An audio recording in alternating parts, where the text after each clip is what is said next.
এই মুহূৰ্তত আছে বিগ ব্ৰেকিং নিউজ। স্বাগতম জনাইছোঁ মোৰ ছাপোৰ্ট টিভি লাইভ চেনেলত। যদি প্ৰথমবাৰ লাগিছে চেনেলটো ছাবস্ক্ৰাইব কৰি বেল আইকনটো হিট কৰি ল'ব। বন্ধুসকল, আজিৰ দিনটোত ৰেচন কাৰ্ডকে ধৰি কেইবাটাও কথা উল্লেখযোগ্য আপডেট আহি পৰিছে আমাৰ হাতত। এই ভিডিঅ'ৰ মাধ্যমেৰে আপোনালোকে সকলো তথ্য অনুসৰি চাব পাৰিব। আজি বিভিন্ন প্ৰান্তৰ পৰা খবৰসমূহ যুগুত কৰা হৈছে, আপোনালোকে চাব পাৰিব এই ভিডিঅ'ৰ মাধ্যমেৰে। ভিডিঅ'টো স্কিপ নকৰাকৈ শেষলৈকে সম্পূৰ্ণলৈকে চাই থাকিব। বলক ভিডিঅ'টো আৰম্ভ কৰোঁ। এই মুহূৰ্তত প্ৰথম খবৰটো জনাইছোঁ, বিদ্যুৎ গ্ৰাহকসকলৰ লাভ কৰিব বিশেষ ৰেহাই। এই মুহূৰ্তত জনাইছোঁ বিগ ব্ৰেকিং নিউজ। পৰিশোধ নকৰা বিদ্যুৎ মাচুলৰ ক্ষেত্ৰত ৰেহাই লাভ কৰিব আপুনি। এতিয়াৰে পৰা 3 মাহৰ অধিক মাচুল দিবলৈ বাকী থকা গ্ৰাহকসকলৰ বাবে বিশেষ সুবিধা দিছে। এতিয়াৰে পৰা 25 জানুৱাৰীলৈ বাহাল থাকিব এই সুবিধা। এতিয়াৰে পৰা আপোনালোকে বিদ্যুৎ গ্ৰাহকসকলৰ বাবে বিশেষ আঁচনি APDSLৰ পৰা আহিছে। গ্ৰাহকসকলৰ বাবে APDSLৰ অধিক শুল্ক ৰেহাই আঁচনি 2022। সকলো বাকায়া পৰিমাণ পৰিশোধ কৰি লাভ কৰিব পাৰে অধিক ৰেহাই। অতিৰিক্ত কৰ অবিহনে পৰিশোধ কৰক বাকায়া বিল। 31/12/2022 তাৰিখৰ 3 বা অধিক মাহৰ বাবে ধাৰাবাহিকভাৱে জমা হোৱা ধন পৰিশোধ কৰিবলৈ বাকী থকা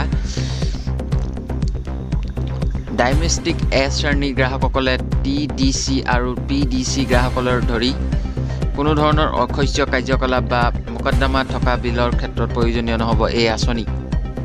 হাতত মাত্ৰ 24 ঘণ্টা আছে। এতিয়াৰ পৰা হাতত মাত্ৰ 24 ঘণ্টা আছে। আবেদন নকৰিলে নাপাব আপুনি ৰেচন কাৰ্ড। এই মুহূৰ্তত জনাইছোঁ অন্য এটা খবৰ। আপোনালোকে চাই আছে আবেদন কৰিবলৈ কি কি নথি পত্ৰ লাগিব আপোনাক। জিলাই চলি আছে আবেদন প্ৰক্ৰিয়া। নতুন ৰেচন কাৰ্ডৰ বাবে পঞ্চায়ত বা অথবা পৌৰসভা কাৰ্যালয় কৰিব পাৰিব আপুনি আবেদন কৰিব পাৰিব। আৰ্থিকভাৱে দুৰ্বল, ভূমিহীন, বিশেষভাৱে সক্ষম, বৃদ্ধাশ্ৰম বাসিন্দাই পৰিয়ালৰ বাৰ্ষিক আয় হ'ব লাগিব 2% 5 লাখ। ৰেচন কাৰ্ডৰ বাবে লাগিব মূল হিতাধিকাৰীৰ বেংক একাউণ্ট। পৰিয়ালৰ প্ৰতিজনে সদস্য আধাৰ কাৰ্ড কপি লাগিব।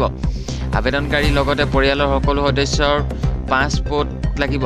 পৰিয়ালৰ বাৰ্ষিক আয়ৰ প্ৰমাণপত্ৰ, 10 বছৰৰ তলৰ শিশুৰ বাবে জন্মৰ প্ৰমাণপত্ৰ।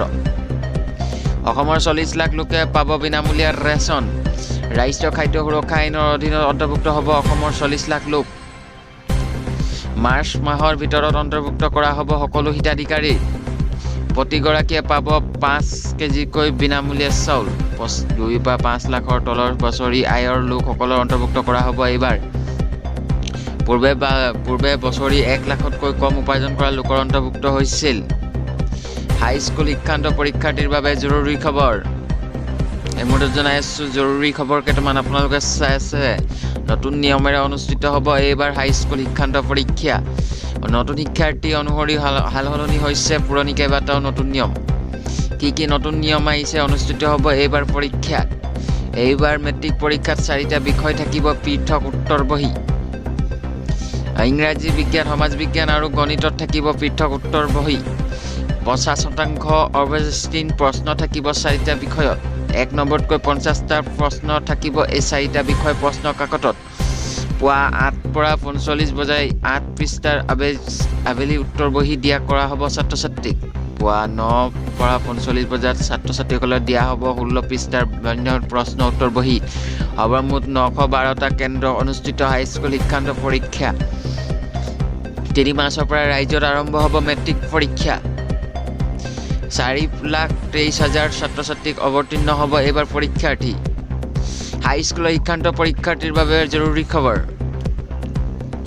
জিঅ'ৰ লাখ গ্ৰাহকলৈ ভাল খবৰ আহিছে। এই মুহূৰ্তত জনাই আছোঁ জিঅ'ৰ লাখ গ্ৰাহকলৈ ভাল খবৰ। সৰস্বতী পূজাৰ পূৰ্বে মুকলি জিঅ' 5G সেৱা। অসমত নগাঁও চহৰত মুকলি হ'ল জিঅ' 5G। 1804 চহৰত লগতে নগাঁও উপলব্ধ জিঅ' 5G। জিঅ'ৰ তৰফৰ পৰা এই ঘোষণা আহিছে। জিঅ' 5Gৰ জৰিয়তে উপকৃত হ'ব গ্ৰাহকসকলৰ। দ্ৰুতগতিত ইণ্টাৰনেট সেৱাৰ জৰিয়তে কাম কাজ চলি আছে। দ্ৰুতগতিত এতিয়া ড্ৰাইভিং লাইচেন্স বনাব, মাচুল বাঢ়িল। ড্ৰাইভিং লাইচেন্স বনাম ভাবিছে, মাচুল বাঢ়িল। এপ্লাই কৰোঁতে দিব লাগিব ইমান ধন। এই মুহূৰ্তত জনাইছোঁ অন্য এটা খবৰ। অসম লাইফ চৰকাৰে মাচুল বৃদ্ধি কৰিছে ড্ৰাইভিং লাইচেন্স এপ্লাই কৰোঁতে ভৰিব লাগিব 700 টকা পূৰ্বে লাইচেন্স এপ্লাই কৰিব 200 টকা আছিল বাইক আৰু 2খন লাইচেন্স এপ্লাই কৰোঁতে পূৰ্বে লাগিছিল 350 টকা বৰ্তমান এই মাচুল বৃদ্ধি হৈছিল হলগে 850 টকা